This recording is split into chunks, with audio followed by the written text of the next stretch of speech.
ফুটবলের কোনো পছন্দের দলকে সমর্থন করা এবং তাদের ভালোবাসায় জার্সি পরা, পতাকা ওড়ানো ইত্যাদির ব্যাপারে আপনার মতামত কি? আমি চোখ বন্ধ করে নামাজ পড়ি। একজন বলল, চোখ বন্ধ করে নামাজ পড়া হারাম, নামাজ হবে না। কিন্তু চোখ বন্ধ করে নামাজ পড়লে আমার ভালো লাগে এবং মনোযোগ বেশি থাকে। আপনার কাছে সঠিক বিষয়টা জানতে চাই। তো আমার স্ত্রী একদিন বলেছেন, নামাজ ভালো বিধান, কিন্তু পর্দা তেমন ভালো বিধান নয়। পরে সিরিয়াসলি আমি তার মন্তব্যের ব্যাপারে জানতে চাইলে বলেছে, এটা সে এমনি মজা করে বলেছে। এমন মজা করে বলা কথা কি ঈমান নষ্টের কারণ হয়? যদি হয়ে যায় তাহলে আমাদের সম্পর্কের কি হবে? অনুগ্রহ করে সমাধান জানাবেন। শেষ থেকে শুরু করি।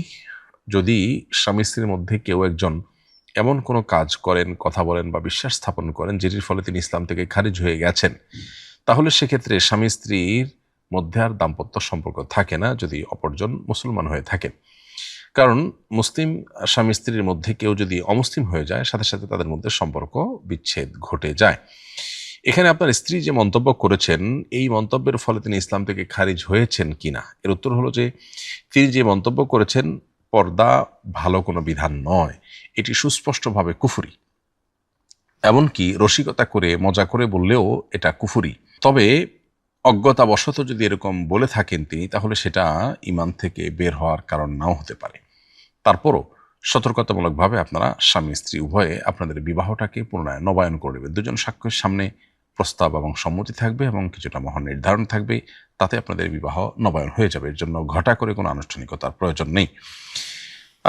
এবং এ ধরনের মন্তব্য করার ব্যাপারে আমাদের সতর্ক থাকতে হবে। শরিয়ার সুস্পষ্ট এবং অকাট্যভাবে প্রমাণিত কোনো বিধান, সেটা যদি কেউ বলে আমার পছন্দ হয় না, ভালো লাগে না, তাহলে সেটা সুস্পষ্টভাবে কুফরি হয়, অবিশ্বাস হয় এবং আল্লাহর সঙ্গে বিদ্রোহের শামিল হয়।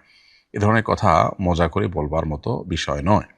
ফুটবলের কোনো পছন্দের দলকে সমর্থন করা এবং তাদের ভালোবাসায় জার্সি পরা, পতাকা ওড়ানো ইত্যাদির ব্যাপারে আপনার মতামত কি? আমি একজন সাধারণ মানুষ হিসাবে আমার যে মতামত ব্যক্ত করতে পারি সেটি হলো, আজকের পৃথিবীতে যে সমস্ত বড় বড় আপনার স্পোর্টস এর আয়োজন করা হয়, সেটা ফুটবল হোক, ক্রিকেট হোক, অন্যান্য বিষয়গুলো হোক, এগুলো বিশ্ব জুড়ে বিশ্ব বেনিয়াদের অনেক বড় বড় বাণিজ্যের অংশ। এটি বোঝার জন্য পণ্ডিত হওয়ার কোনো প্রয়োজন নেই। এটি যাদের বাণিজ্য, তারা এটা আমাদেরকে গেলাচ্ছে তাদের বাণিজ্যের প্রয়োজনে। অতএব একজন বিবেকবান মানুষ তিনি এ সমস্ত খেলাধুলার উন্মাদনায় নিজেকে ডুবিয়ে রাখা, এটা কোনো অবস্থাতে তার থেকে প্রত্যাশিত হতে পারে না।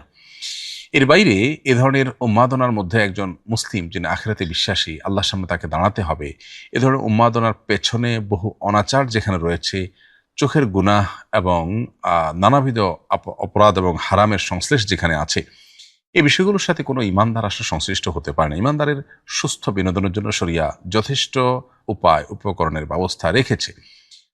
মৌলিকভাবে শরিয়ার যে নির্দেশনা আছে সেটি হলো, আমরা শারীরিক কসরত হয় এরকম যে কোনো খেলাধুলা, যে কোনো ব্যায়াম, যে কোনো কম্পিটিশন জাতীয় খেলাধুলা আমরা খেলতে পারি।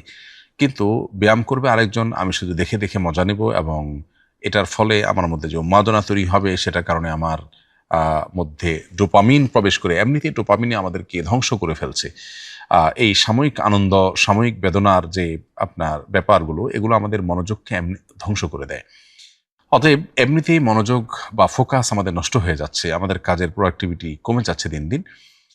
এই ধ্বংসের দ্বারপ্রান্তে যখন আমরা উপনীত, তখন এ ধরনের খেলাধুলার মধ্যে মজে গেলে সেটি আমাদেরকে আরও বেশি ধ্বংসের দিকে নিয়ে যায়। এজন্য এ ধরনের খেলাধুলার ভিতরে না মজে নিজে ফিজিক্যাল এক্সারসাইজ হয়, এ ধরনের খেলাধুলা শরিয়ার বিধিবিধানের মধ্যে থেকে করুন এবং অন্য আরেকজন খেলাধুলা করবেন বা খেলাধুলার নামে তিনি বিনোদন, হাসি তামাশা, অর্থ উপার্জন, নাম খ্যাতি ইত্যাদি উপার্জন করবেন, আর আপনি সেটাকে দেখে সময় নষ্ট করবেন এবং সেটা পেছনে অর্থ, সময়, মূল্যবান আপনার অনেক কিছু ব্যয় করবেন। এটা কোনো বুদ্ধিমানের কাজ হতে পারে না। যেটাকে আমরা খেলা বলছি, এটা নিছক কোনো খেলা নয়, এটা সিরিয়াস বিষয়। আর যেটাকে আমরা আমাদের জীবনে সিরিয়াস বানিয়ে নিয়েছি, সেটা আমাদের জীবনে কোনো অর্থবহ বিষয় নয়। সুস্থ বিনোদনের জন্য এর চাইতে আরো বহু ভালো উপায় আমাদের হাতের কাছেই আছে। এই বিনোদনগুলো মানুষকে যদি সুখ দিতে পারতো, তাহলে পশ্চিমা পৃথিবীর মানুষ এগুলোর মধ্যে ডুবে থেকেও তারা কেন সুখী হতে পারছে না? কেন আত্মহত্যার মিছিল তাদের মধ্য থেকে থামছে না? আমি চোখ বন্ধ করে নামাজ পড়ি। একজন বলল, চোখ বন্ধ করে নামাজ পড়া হারাম, নামাজ হবে না।